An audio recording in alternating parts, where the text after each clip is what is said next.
Ok, et ben donc du coup, on peut y aller rentrer dans le vif du sujet. Et moi, j'ai en fait une première question, c'est selon vous, pourquoi est-ce que les commerciaux ont mauvaise réputation? Pour ceux qui ont suivi tout le cycle, on avait fait un petit jeu sur la première session. Donc, si ça permettra en même temps de voir si le chat fonctionne bien. Petite question, pourquoi est-ce que les commerciaux ont mauvaise réputation? Je vous laisse mettre votre opinion dans le chat, parce que cette question elle est importante à double titre. La première, c'est comment est-ce que vous percevez le commerce. Bien souvent, les gens qui ont du mal à être performants dans les ventes, c'est parce qu'ils ont une mauvaise opinion de la vente. Et puis, parce que s'il y a des choses qu'on n'apprécie pas chez un commercial, on va justement nous-mêmes éviter de reproduire. Donc, je vous laisse inscrire vos opinions sur le chat. Et est-ce qu'il y a eu tout à l'heure des réponses? Parce que là, moi, je suis un petit peu en aveugle, Fanja. Des réponses au niveau de l'activité des personnes. Donc, nous avons les Oui. consultants. Vous avez vu les activités ou non? Bah non, justement, je vois rien. Alors, donc, on a la formation professionnelle. Ok, Nous avons là une consultante en transformation digitale, la d'accord. décoratrice d'intérieur. Ok, Euh, Ensuite, nous avons savonnerie, entretien.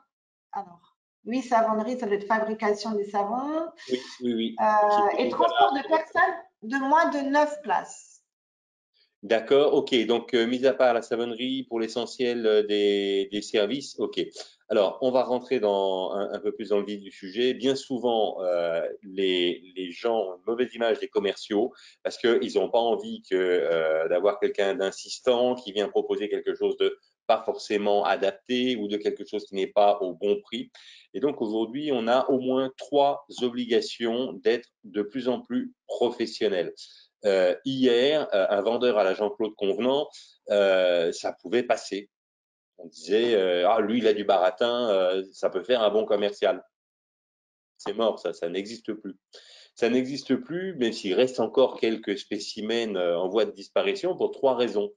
La première, c'est qu'aujourd'hui, les clients, que ce soit vous quand vous êtes client ou vos clients, ils sont de plus en plus informés. Euh, j'ai dit mieux informés, c'est inexact. Ils ont de plus en plus d'informations. Ça veut pas dire qu'ils ont les bonnes informations. Mais en tout cas, ils prennent des renseignements et ils pensent savoir. Donc, c'est une chose à prendre en compte. La deuxième raison, c'est que euh, on a pris l'habitude. Je fais un clic, je suis livré le lendemain quand je passe une commande chez Amazon ou chez Discount. Donc, si à un moment, je vous demande une proposition et puis que vous mettez 4 jours avant de me renvoyer un devis, euh, déjà, on est mal barré. On a pris l'habitude d'un degré de réactivité hyper important. Et enfin, le client, il est de plus en plus sollicité. Hein. Regardez vos boîtes mail et il suffit de voir combien on en reçoit chaque jour. Donc, la vraie question, ça va être comment on va faire pour sortir du lot. Donc, on va refaire un bref passage par la notion de pitch pour les gens qui n'étaient pas là, mais bref, parce qu'on y a consacré un week-end complet. Donc, dans la vente, il y a 5 étapes qui sont, j'ai envie de vous dire, prenez l'image d'une échelle. Je ne peux pas aller au 5e barreau de l'échelle si je n'ai pas pris appui sur les premiers. Et très souvent, on foire la vente parce qu'on veut aller trop vite, on est préoccupé par la conclusion de la vente et on oublie un certain nombre de choses. Alors, si on était en direct live, je vous ferai jouer à trouver les 5 étapes, mais là, je vais vous les donner. La première étape, en fait, la première chose que vous vendez, c'est vous, c'est le vendeur. Parce que vous vendez un produit génial, il est à un prix correct, j'en ai besoin, tout ce que vous voulez. Mais si votre tête ne me revient pas ou votre approche ne me revient pas et je me clipse au premier contact, non. On a tous en tête ce magasin où on rentre, le vendeur ou la vendeuse vous saute dessus, je peux vous aider. Voilà, ça nous crispe. Donc la première chose qu'on vend, c'est le vendeur. Si votre client n'a pas confiance en vous, ça n'ira pas derrière. La deuxième chose, c'est la société. C'est-à-dire, typiquement, vous avez, je vais caricaturer volontairement, hein, mais vous avez quelqu'un de parfaitement carré, pro, etc. Essayez d'imaginer, vous apprenez que j'allais prendre l'exemple de Camailleux, mais c'est pas forcément un bon exemple parce qu'il y a du stock, mais vous apprenez que l'entreprise est en train de déposer le bilan, vous n'allez pas forcément acheter un produit dans lequel il y a besoin d'un SAV, etc. Donc, il faut une confiance dans la société. Sur des petites entreprises, j'ai entendu des consultants, décoratrices d'intérieur. Une décoratrice d'intérieur, il y a un mix des deux. C'est le vendeur et la société, mais quelque part, ça ne fait qu'un. Donc, il y a vraiment cette première étape d'acquisition de confiance. Et cette acquisition de confiance, elle passe par le professionnalisme. Et le professionnalisme, il passe par la préparation. Et tout ça, ça se joue dans les premières minutes d'entretien, ce qu'on va voir juste après. C'est seulement une fois que cette confiance est là qu'on va vraiment pouvoir parler du service ou du produit. Mais ça me sert strictement à rien de parler de mon service ou de mon produit si les premières étapes, elles ne sont pas passées. Voilà. Typiquement, je pense à la décoratrice d'intérieur. En entretien de recrutement, face à des commerciaux, il y a une question que j'adore, qui est, bah, tiens, alors je fais ça généralement assez tôt dans l'entretien. Tiens, dessinez-moi la maison de mes rêves. Décrivez-moi la maison des rêves. Et généralement, à 9 fois sur 10, hein, ah ben je vois une grande maison avec une piscine, voilà, parce que on est dans un contexte, voilà. Et du coup, à chaque fois, je prends une tête catastrophique, je dis non, surtout pas une piscine. Mon fils s'est noyé dans la piscine. Donc là, j'ai mon candidat qui se décompose et qui se rend compte qu'il a juste oublié de découvrir son client avant de mettre en place une proposition sur son produit ou son service. Donc, on va prendre le temps de la découverte de façon à pouvoir proposer le service ou le produit qui est vraiment adapté pile poil sur mesure. Et ça, c'est vraiment un temps qui est trop souvent escamoté. On ne prend pas assez le temps de découvrir le client, son environnement, son histoire, parce qu'on est pressé de parler de son produit ou de son service. Parce que questionner son interlocuteur, on n'est pas à l'aise, on a peur d'être intrusif. Quelque part, on nous a enseigné, mais ça ne se fait pas de poser des questions comme ça. Et donc, on est pressé de retrouver une zone de confort, mon produit que je connais par cœur, que j'aime, voilà. Et donc, on va trop vite sur la découverte du client, de ses enjeux, etc.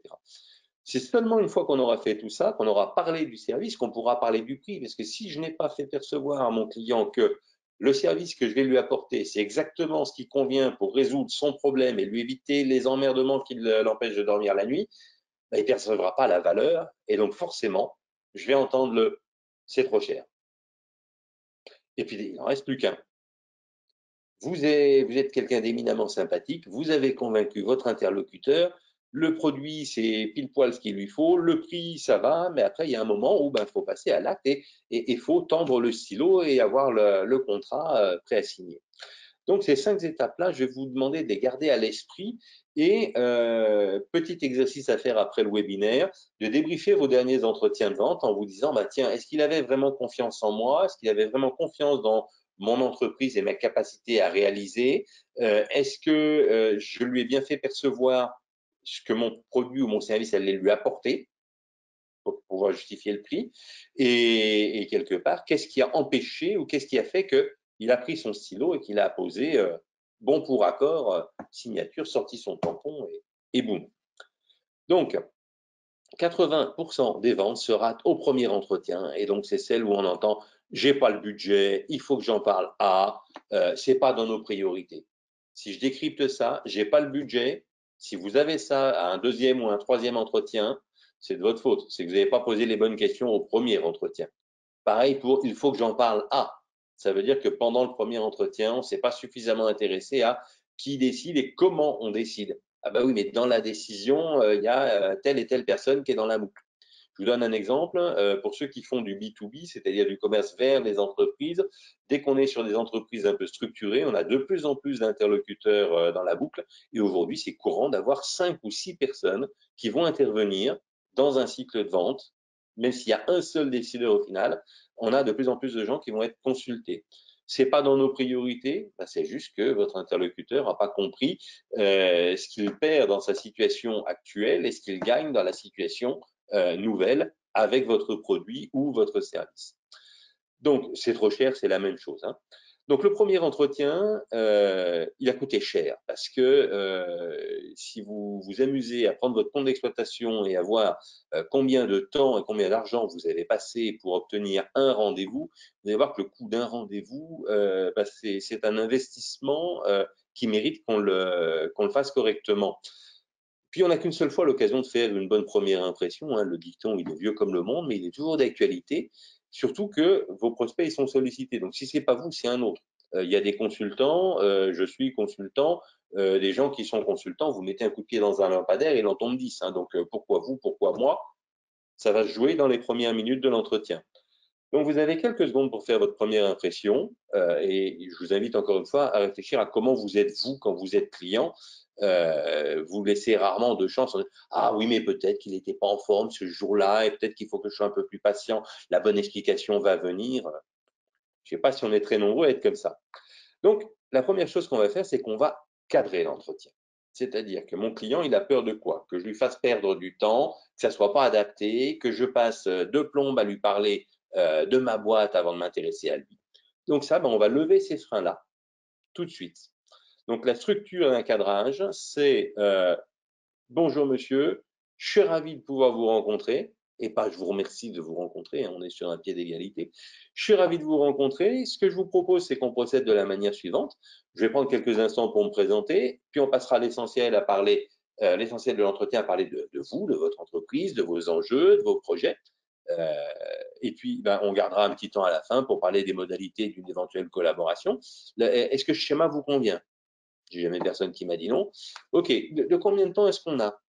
On a pris le rendez-vous, on a convenu qu'on avait 1 heure, manque de bol, il a une rage dedans, il a pris rendez-vous chez le dentiste et il a plus que 45 minutes. Ça veut dire qu'au bout de 30 minutes, vous l'avez plus. Il commence à regarder sa montre. S'il a un impératif de timing, qui était peut-être pas forcément prévu la veille, là, vous avez intérêt à le connaître dès le départ pour pouvoir adapter la conduite de votre entretien dès le départ. Donc, je vous le refais et vous allez voir que si on le fait de façon naturelle, ça passe crème. Bonjour Sandja, je suis ravi de vous rencontrer.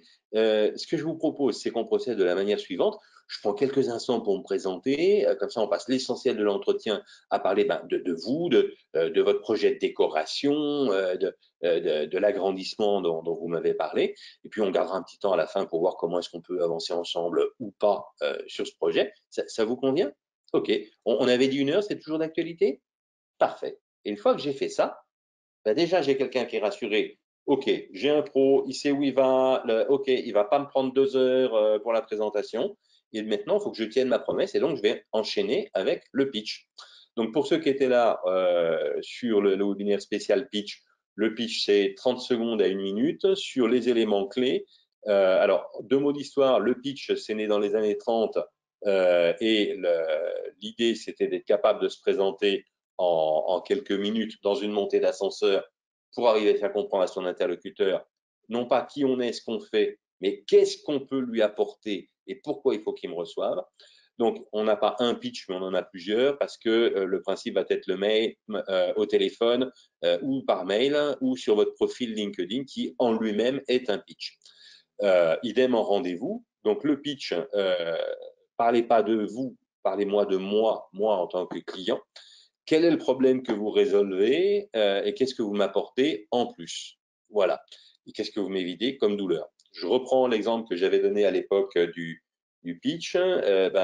Si je suis diététicien spécialisé sur les jeunes mamans, mon pitch, ça peut très bien être je permets aux jeunes mamans de retrouver leur poids de forme rapidement et sans régime restrictif.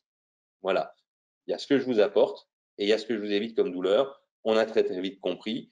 Et donc, je peux directement enchaîner sur la question suivante. Je fais court sur le pitch. Si vous avez des questions sur le pitch, vous pouvez me les poser après. Vous pouvez revisionner le webinaire spécialement dédié à ça. On enchaîne. Ah, excusez-moi. Voilà les 3 points clés. Hein. Je permets à les jeunes mamans, si c'est ma cible, d'atteindre ou d'améliorer leur motivation sans le point de douleur. Donc ensuite, on va pouvoir partir donc dans la découverte du client. Et moi, ce que je vous invite à faire, c'est n'écoutez pas votre client, écoutez ses besoins. Donc là, quand je suis face à mon client, je vais essayer de comprendre comment est-ce que son projet est arrivé sur la table. Je fais de la rénovation, tiens, ok, aujourd'hui, donc, on va parler d'un projet de rénovation et d'isolation. Comment est-ce que le projet est venu?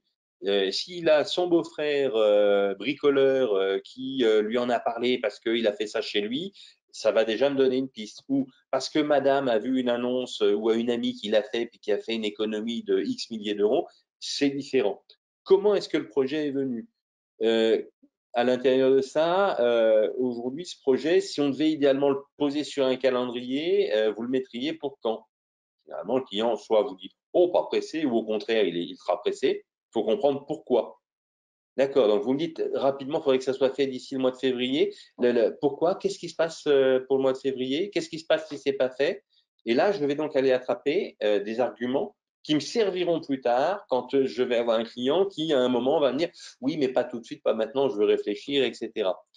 Le but, c'est une fois que j'ai fait ma découverte, sur la première phase de ma découverte, je pars à la découverte de l'entreprise si je suis en B2B ou du client et je ne m'occupe pas de son besoin. Je m'occupe d'avoir les points clés qui sont est-ce qu'il y a un vrai projet ou est-ce qu'il est au stade curieux? S'il y a un projet, il y a une date. Si vous connaissez peut-être la citation de Walt Disney, hein, la différence entre un rêve et un projet, c'est que le projet, il a une date. Donc, je veux maigrir, ouais, un jour. Bah, ok, si je suis diététicienne, vous n'êtes pas prêt de vendre quoi que ce soit. Donc, est-ce qu'il y a un projet? Est-ce qu'il y a une date? Est-ce qu'il y a un budget? Parce que le contre-coup d'Internet, c'est qu'on trouve plein d'informations et donc des gens qui rêvent d'arriver à trouver des solutions gratuites où ils pourraient faire eux-mêmes, etc.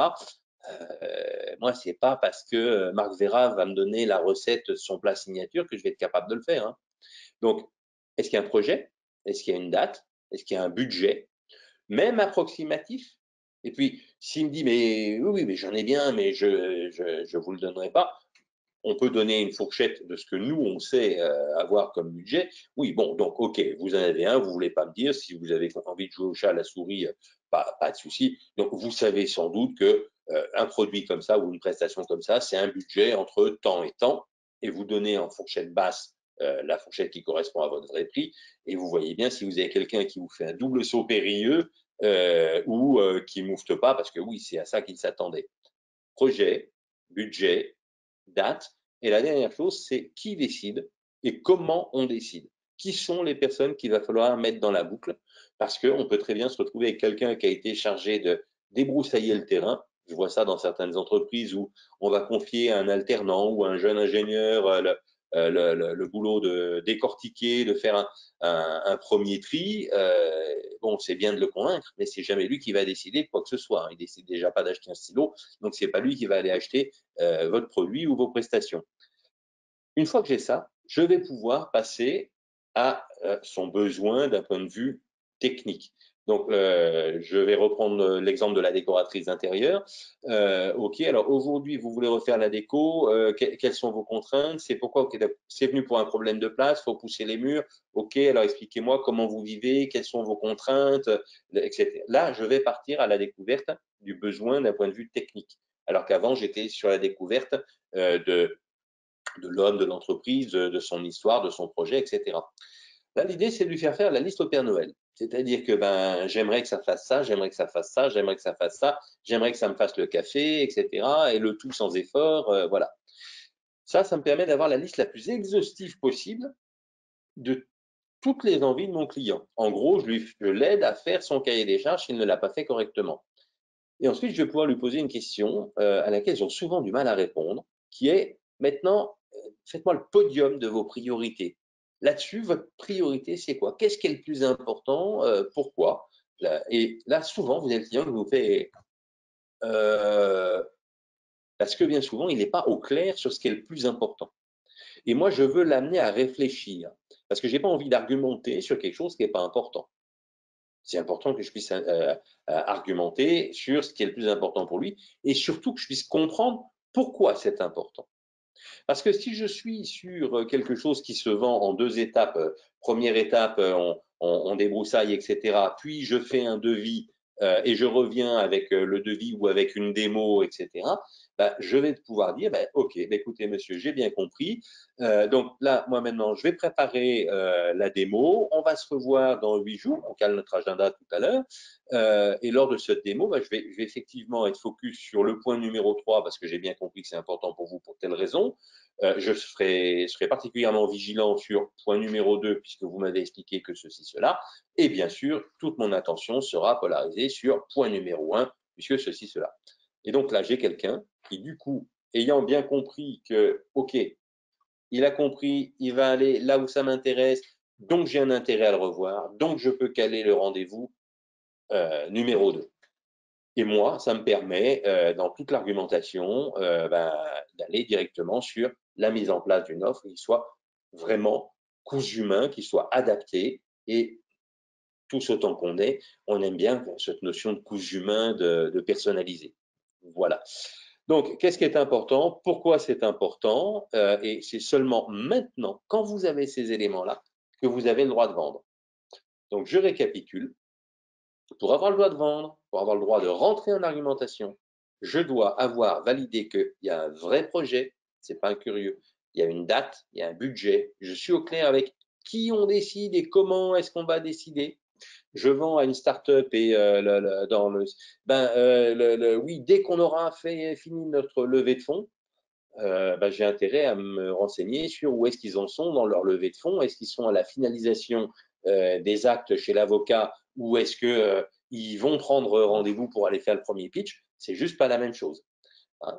Et ensuite, avant de rentrer en argumentation, je dois avoir ces notions de priorité.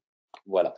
Je vais faire un mini break pour savoir s'il y a des questions ou est-ce qu'il y a des choses sur lesquelles vous voulez une précision. Je vous laisse y aller. Pour l'instant, il n'y a pas de questions, Frédéric. Oui, mais justement, je voudrais qu'on fasse un petit break pour savoir si nos participants ont des questions. Je laisse quelques instants. Est-ce qu'il y a des choses qui apparaissent sur votre écran, Sandja? Non, toujours rien. OK. Alors, je vous résume ça sous forme d'un dessin. En tout début d'entretien, vous avez donc le cadrage, ce que je vous ai fait tout à l'heure. Je suis ravi de vous rencontrer. Ce que je vous propose, c'est qu'on procède de la manière suivante, gna, gna, gna. Le pitch, je permets aux gens qui ont besoin de pousser les murs de gagner de la place en améliorant le côté cocooning de leur maison et le tout dans des budgets contraints. Je pars à la découverte alors de l'entreprise ou du particulier. Vous changez les mots pour les adapter à vous. Donc, quelle est l'histoire de ce projet? Quel est l'enjeu? Qu'est-ce qui se passe si on ne le fait pas?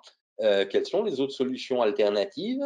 Au passage, est-ce qu'il a déjà consulté des concurrents ou prévu de le faire? Qui décide? Comment on décide? Pour quand le budget, etc. Et une fois que j'ai fait, je peux à ce moment-là faire une première synthèse pour lui montrer que j'ai bien compris. OK, donc bon, jusqu'à présent, tout allait bien, mais aujourd'hui, vos collaborateurs ne sont pas suffisamment formés. Vous sentez bien que dans les échanges en anglais, ça ne va pas. Aujourd'hui, vous avez décidé de former l'intégralité de votre personnel pour qu'ils aient tous un TOEIC de au minimum temps. Voilà, je vous donne un exemple là si vous vendez des formations en anglais. Et après, on va pouvoir partir sur, OK, alors du coup, vous voulez qu'ils obtiennent quoi comme note au TOEIC? Vous avez combien de temps? Est-ce que vous voulez de l'individuel ou est-ce que vous voulez du groupe? Etc., etc. Et donc là, on va alterner entre la situation actuelle et la situation idéale. Donc aujourd'hui, c'est comme ceci, OK. Et alors, idéalement, comment est-ce que ça devrait se passer? On est toujours sur cette notion de monsieur le client, décrivez-moi la situation idéale pour que moi je puisse mettre en face la solution la plus adaptée, que je puisse faire évoluer mon offre et sa présentation pour coller au plus près. D'accord. Pourquoi est-ce que c'est important? OK. D'accord. Alors bon, aujourd'hui, est-ce que vous avez vraiment envie que ça change? Parce que là, vous m'expliquez que tel élément vous embête, que ça fait des années que ça vous embête, et quelque part, au final, on finit pour s'y habituer. Aujourd'hui, est-ce que vous avez vraiment envie que ça change?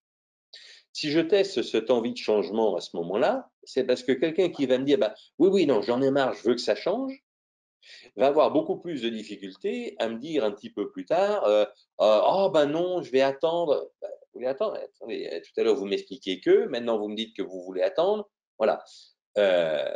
Qu'est-ce qui se passe si on continue comme ça? Ah je peux pas parce que je reprends l'exemple de l'anglais, je peux pas. L'autre jour, j'ai loupé une affaire, etc. Ah ok, c'était une affaire à combien? C'était une affaire à 5 000 euros. Ah ok, et ça arrive souvent? Ah, pas tous les mois, mais au moins une par trimestre. Ok. Bon, s'il loupe une affaire à 5 000 balles tous les trimestres, ça veut dire qu'il loupe 20 000 balles de chiffre d'affaires. Quand derrière, on va lui proposer 2 000 balles de formation à l'anglais, on met facilement dans la balance 20 000 d'un côté, 2 000 de l'autre. Qu'est-ce qui est le plus important pour vous? Vous voyez l'idée? Voilà. Donc, pour aller plus loin, maintenant que j'ai commencé à rentrer en proposition, il y a un moment où il va y avoir des objections. Et si vous voyez la photo d'Arnold Schwarzenegger, c'est pas pour rien, c'est parce que concernant les objections, moi j'ai une stratégie qui s'appelle la stratégie Terminator. La stratégie Terminator, si vous vous rappelez le film, les machines ont pris le pouvoir, il y a une rébellion des êtres humains et les machines envoient dans le passé un robot pour tuer Sarah Connor, qui est donc la maman du futur chef de la rébellion. Autrement dit, on va tuer notre opposant avant même sa naissance. Moi, les objections, j'aime pas ça. J'aime pas. Mais malheureusement, il y en a. Les mauvais commerciaux, ils essayent d'esquiver en passant à côté, en répondant pas, etc. Si j'essaie d'esquiver la question, mon client, lui, il l'a dans la tête. L'objection, elle va faire comme un boomerang, elle va faire le tour de la pièce, mais elle va me revenir derrière la tête.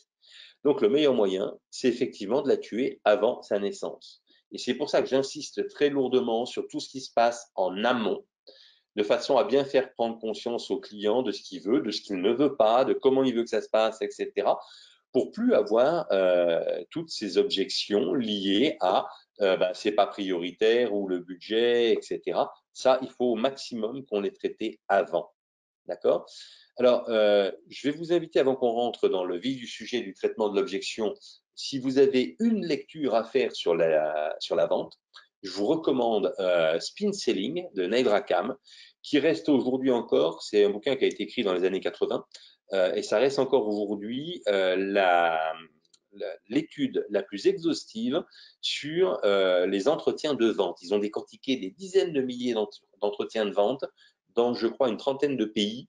Donc, c'est vraiment toute culture confondue, anglo-saxonne, européenne, etc. Il y a du scandinave, il y a du latin. Et donc, pour vraiment enlever les côtés culturels, et l'idée, ça a été de dire que les meilleurs vendeurs, ce n'est pas ceux qui traitent le mieux les objections, c'est ceux qui en ont le moins, parce qu'elles ont été traitées avant, parce que les explications ont eu lieu avant. Néanmoins, même si on a superbement bien fait son boulot en amont, on peut se retrouver avec une objection à la fin qu'il va bien falloir traiter. Et là, je vais prendre le sketch des inconnus sur les chasseurs. Il y a les bons chasseurs, les mauvais chasseurs. Pour les commerciaux, c'est pareil. Il y a les bons commerciaux, il y a une objection, ils la traitent et voilà. Ça, c'est le mauvais commercial. Et le bon commercial, lui, il a une objection et il la traite. Sauf qu'il fait quelque chose d'autre avant. L'objection, pour moi, en tant que client, alors ça peut être un signe d'intérêt. Si je vous dis oui, mais pour quand est-ce que vous pouvez, votre délai de livraison, il est trop long. Moi, le délai de livraison de la dernière Porsche, je m'en fiche royalement, je n'ai pas l'intention d'acheter la dernière Porsche. Donc, s'il vous pose une question sur quand est-ce que vous pouvez intervenir ou c'est quoi la date de livraison de vos savons, ou quand est-ce que vous pouvez me faire votre prestat, m'animer mon séminaire, c'est que je suis intéressé. D'accord? Donc, ça, ce n'est pas une objection, c'est un signal d'achat. D'accord? Par contre, si j'ai une vraie objection, le pire que je puisse faire, c'est de rentrer en confrontation. Mon objection, c'est mon opinion. Si vous venez contester mon opinion, il y a de fortes chances qu'on rentre en castagne. Donc, la première chose qu'on fait, c'est qu'on va accepter l'objection. Typiquement, ce chef d'entreprise qui vous dit oui, il faut que j'en parle avec mon associé, ça va être extrêmement difficile de traiter cette objection. Donc, la meilleure des choses, si je lui dis mais non, vous n'avez pas besoin, vous pouvez prendre la décision tout seul comme un grand, il va me foutre dehors, c'est pas possible. Donc, je vais accepter l'objection. Ben oui, il est associé avec vous, il partage vos joies, il partage vos craintes, il partage les bénéfices avec vous, donc son avis est important, c'est évident.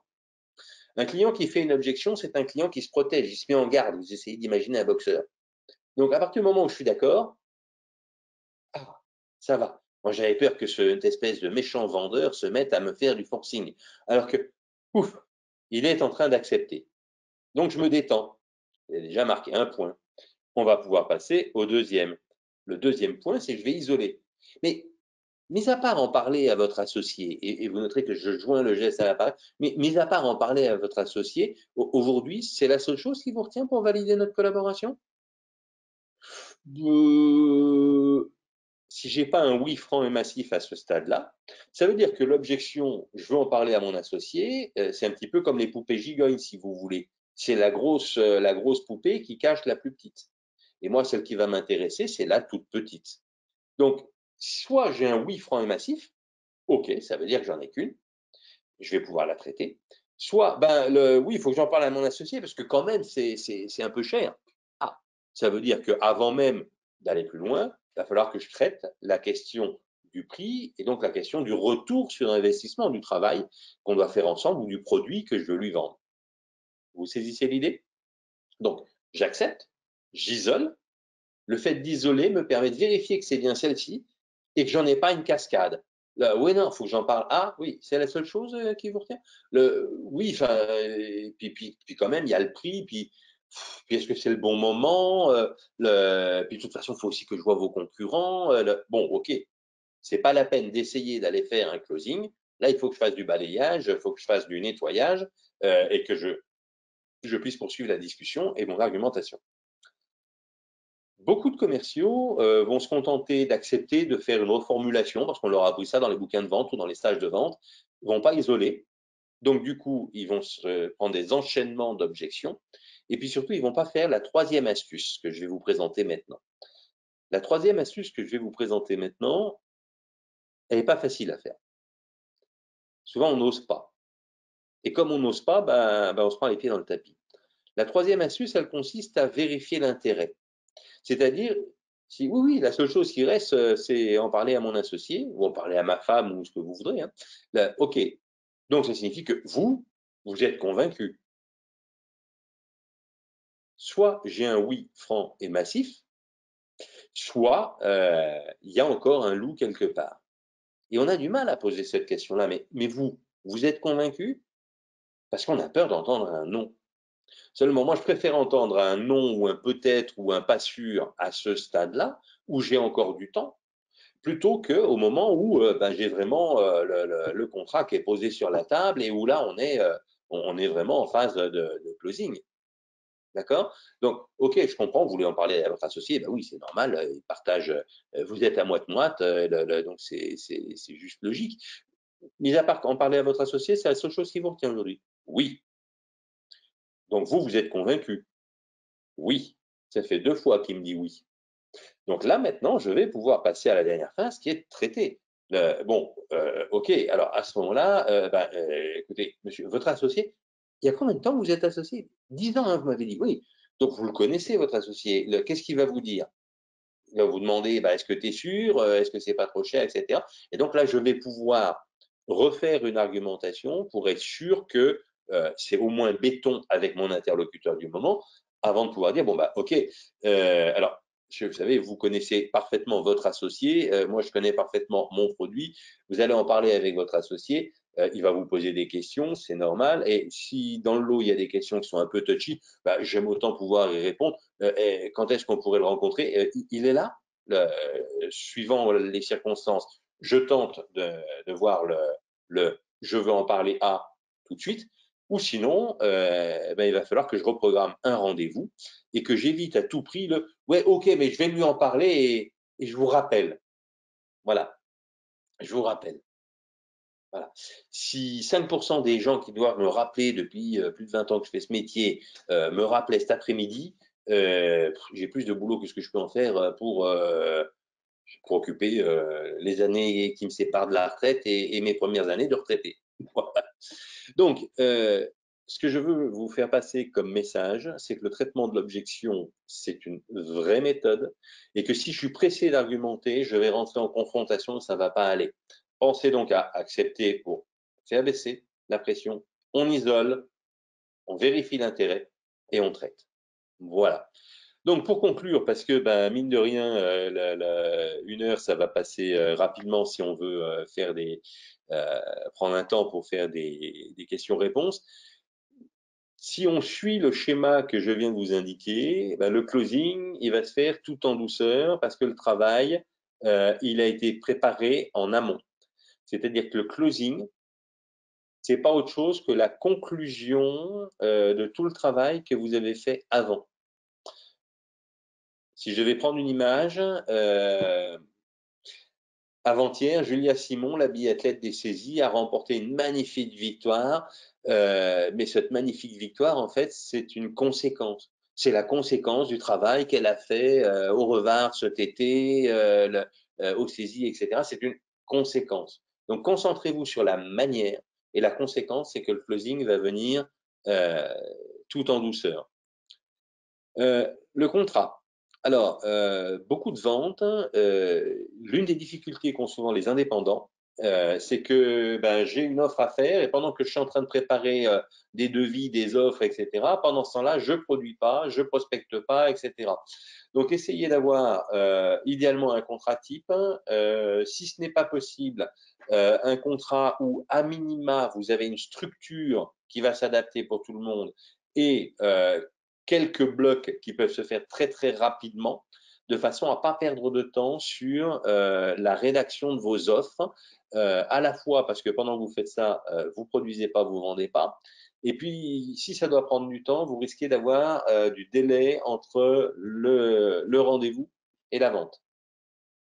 Pendant que je suis sur cette notion de rendez-vous et vente, si vous avez un cycle de vente qui se fait en 2 rendez-vous, on fixe le rendez-vous numéro 2 à la fin du rendez-vous numéro 1. Sinon, on va se courir après lors d'échanges de mails, etc. Et ça vaut vraiment le coup de prendre 5 minutes de plus pour se bagarrer à obtenir ce rendez-vous plutôt que de ensuite passer plusieurs jours avec un client qui vous répond pas, vous le relancez, il vous propose une date, ça convient pas et on perd un temps fou. D'accord. euh, Toujours sur ce chapitre, lors du rendez-vous 1, si vous êtes sur un cycle de vente qui se fait en 2 rendez-vous, on a fait tout à l'heure un cadrage lors du début du premier rendez-vous.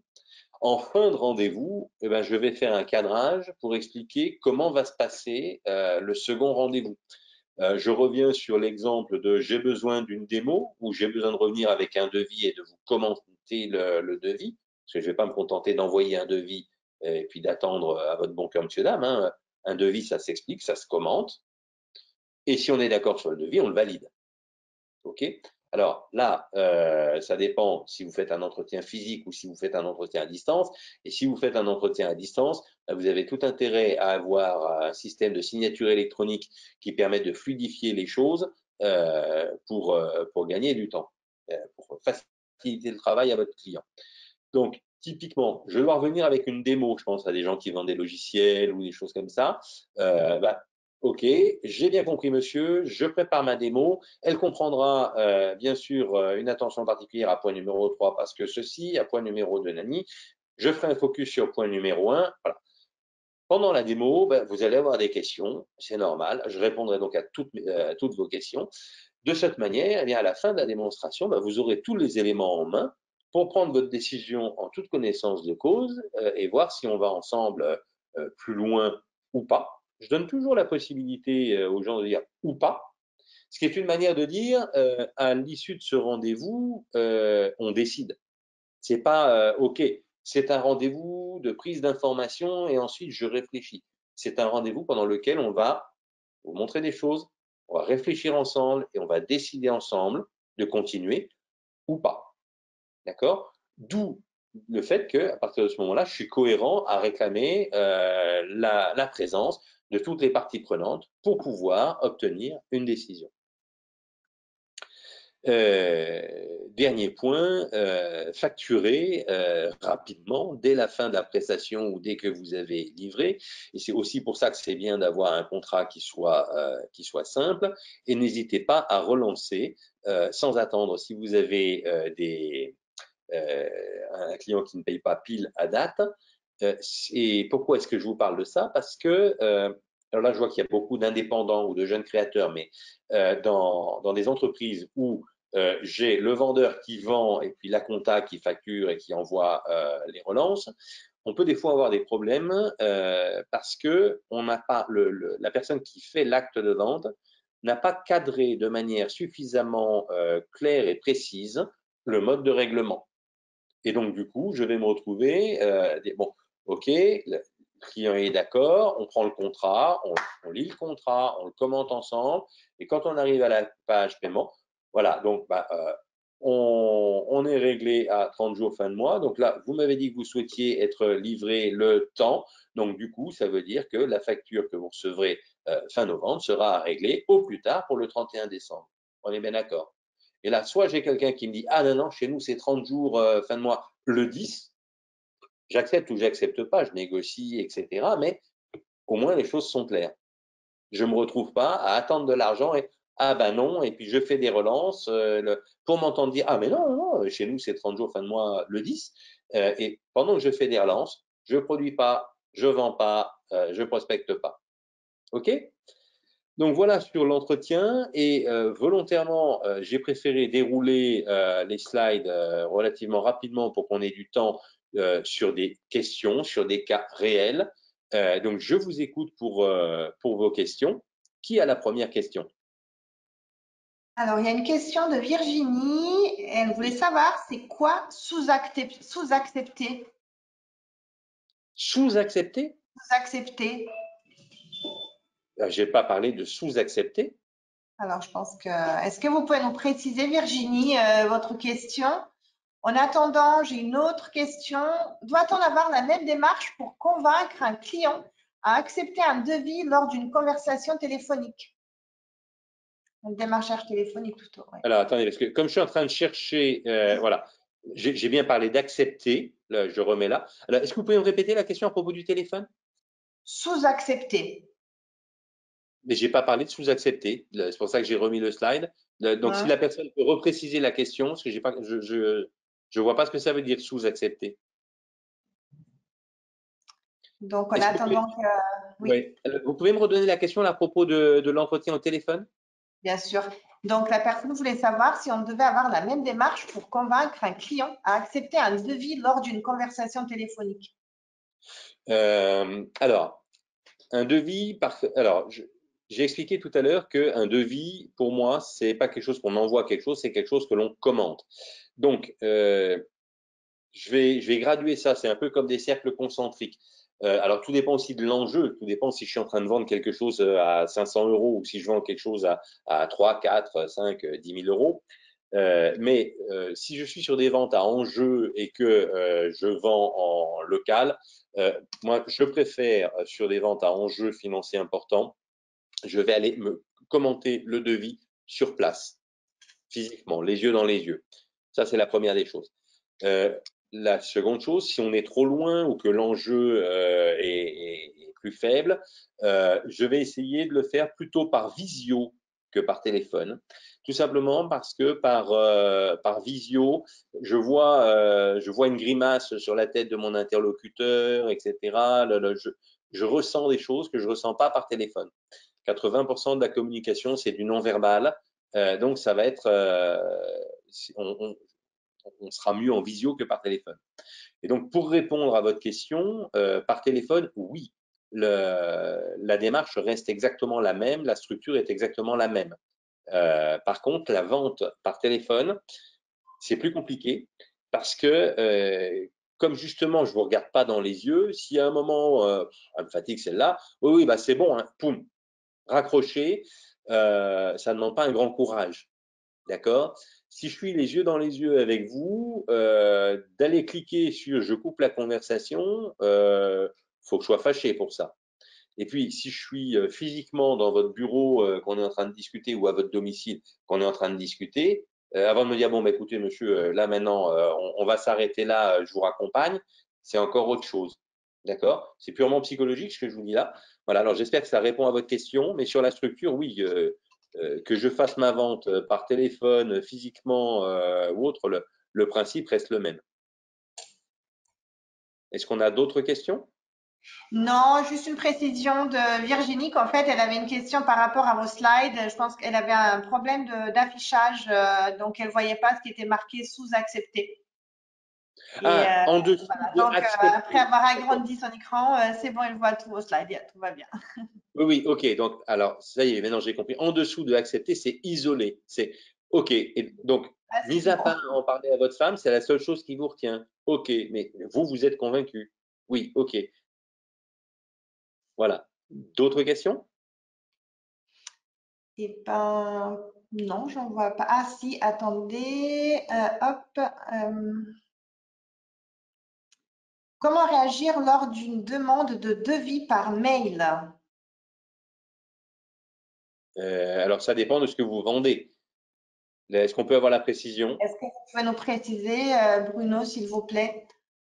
Est-ce que vous voulez que je donne le droit aux personnes de s'exprimer Ah oui, oui, oui, c'est plus sympa, bien sûr. Allez-y, mais en ouvrez les micros. attendant, bon, il y a des questions qui vont arriver. Je vais Oui, oui, voir. ouvrez les micros, ça sera beaucoup plus sympathique.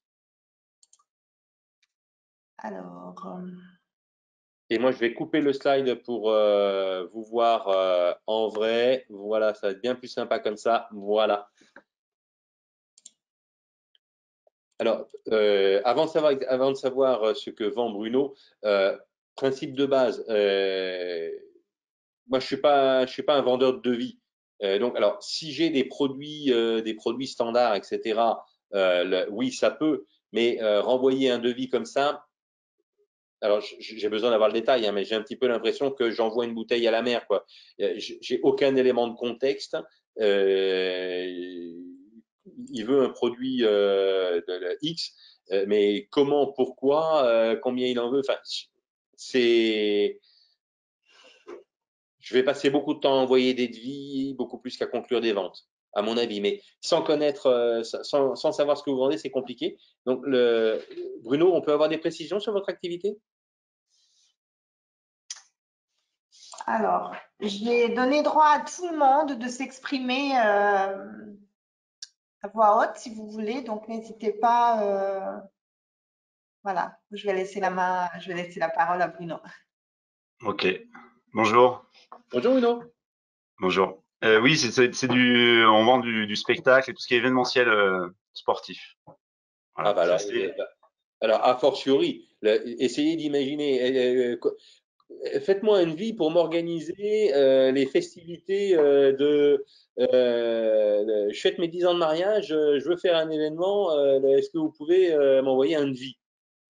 Comment voulez-vous envoyer un devis si je ne sais pas combien il y a de participants, si je ne sais pas le type de cadre que vous voulez, si je ne sais pas, est-ce que vous voulez un truc vraiment, vous voulez que les gens s'en rappellent dans 30 ans ou vous voulez juste marquer le coup, enfin, ça n'a juste, enfin, surtout dans l'événementiel, ça n'a rien à voir. Vous faites un événement d'entreprise, je peux me Oui, contenter c'est de vous sur faire mesure. un buffet campagnard avec deux enceintes pour la sono ou faire ce que j'ai vu faire par un de vos confrères sur le 30e anniversaire d'une entreprise. C'était il y a 4-5 ans, je dirais. Je peux vous dire que j'en entends encore parler.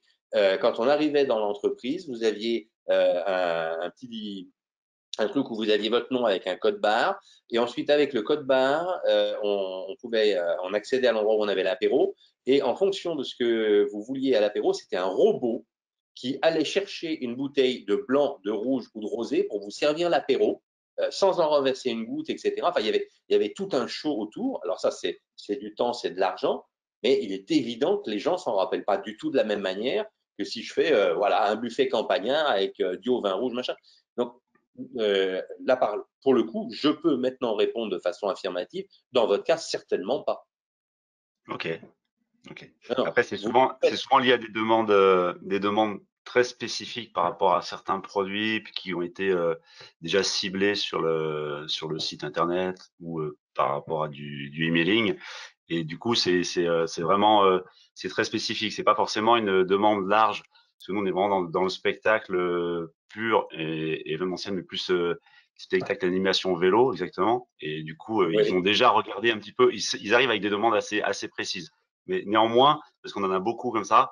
On essaye de toujours contacter après, mais beaucoup veulent juste avoir les infos par mail et pas forcément Je veux discuter. surtout pas avoir un vendeur. Des fois que vous vous mettiez à me harceler, et on est exactement ça. Je veux juste le prix parce que je vais envoyer la même demande sur d'autres trucs ou c'est juste pour me renseigner. Comment voulez-vous savoir si c'est un vrai projet ou si c'est ah tiens, ça a l'air sympa son truc. Combien ça peut bien coûter ce truc-là? Tiens, parce qu'on en parlait l'autre jour avec Bernard à table d'événements d'entreprise. Combien ça peut bien coûter? Tiens, je vais lui envoyer un mail pour ça.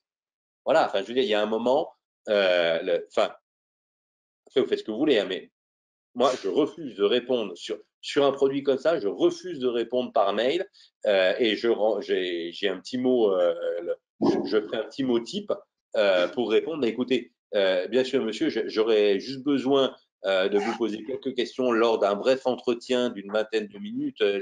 Voilà, vous allez vous apercevoir que vous lui vendez un entretien de 20 minutes et que vous allez rester une demi-heure au téléphone pour arriver à comprendre, etc., si c'est un vrai projet, s'il y a un budget, s'il y a une date, et si vous avez en face de vous le décideur ou pas. Ok, donc on fait systématiquement, on va dire ça, on rappelle et pour avoir les personnes. Mais c'est vrai qu'on a beaucoup de demandes comme ça, qui sont où ils veulent vraiment avoir tous les tarifs et toutes les infos que par mail. Mais on essaie de les joindre. Mais beaucoup laissent même pas leurs coordonnées. C'est assez compliqué, hein, de plus en plus. Alors là, il y a autre chose. Alors, ce que ça m'inspire, mais là, c'est très très bien votre question parce que ça peut être la même chose pour beaucoup d'autres personnes. Ce qu'il y a de super dans ce que nous décrit Bruno, c'est que sa prestation, elle attire du monde puisqu'il a des demandes. J'ai beaucoup de demandes. Donc ça veut dire qu'il y a quelque chose. Par contre, derrière, il y a un moment où il faut faire un tri dans l'entonnoir de vente entre les curieux et les pas curieux. Donc déjà, il y a une première chose, c'est vous pouvez tout à fait dans le formulaire qui est sur votre site internet mettre en critère obligatoire le fait de laisser les coordonnées pour qu'on puisse vous contacter pour un devis. Parce qu'après, soit vous avez des prestations qui sont hyper standardisées, qui sont hyper packagées, à ce moment-là, bah oui, mais à ce moment-là, mettez carrément le prix sur le site internet et mettez vraiment un landing page qui fait, à la limite, je peux réserver ma prestation par internet parce que je sais combien ça coûte et que je suis convaincu.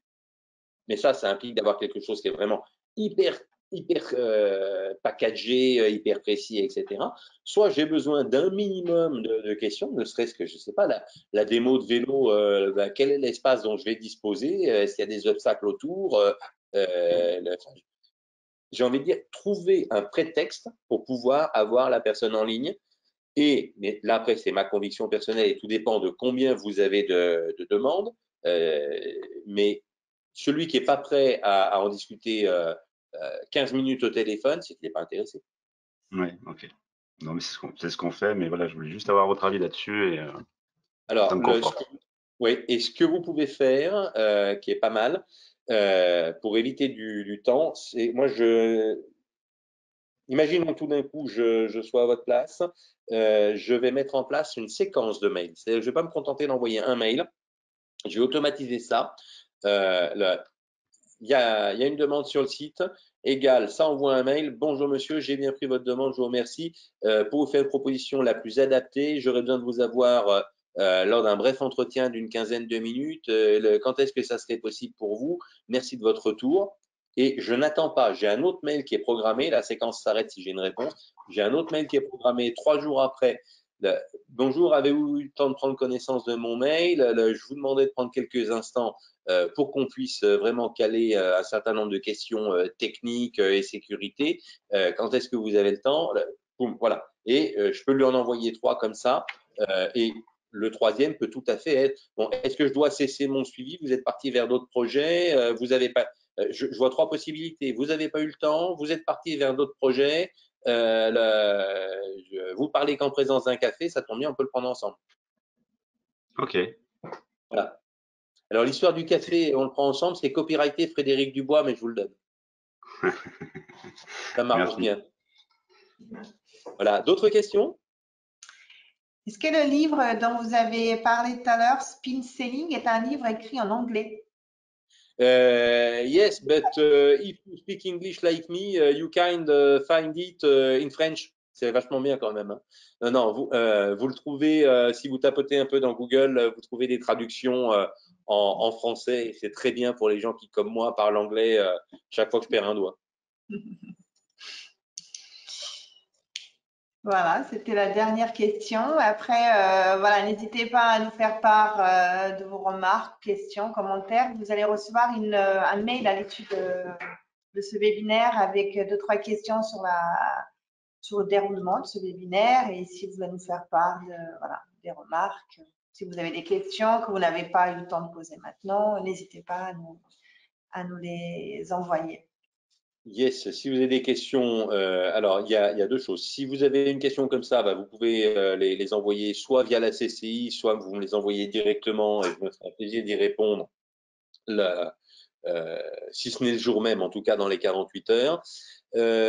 Pour information, vous avez la possibilité de faire un autodiagnostic de votre organisation commerciale avec la CCI.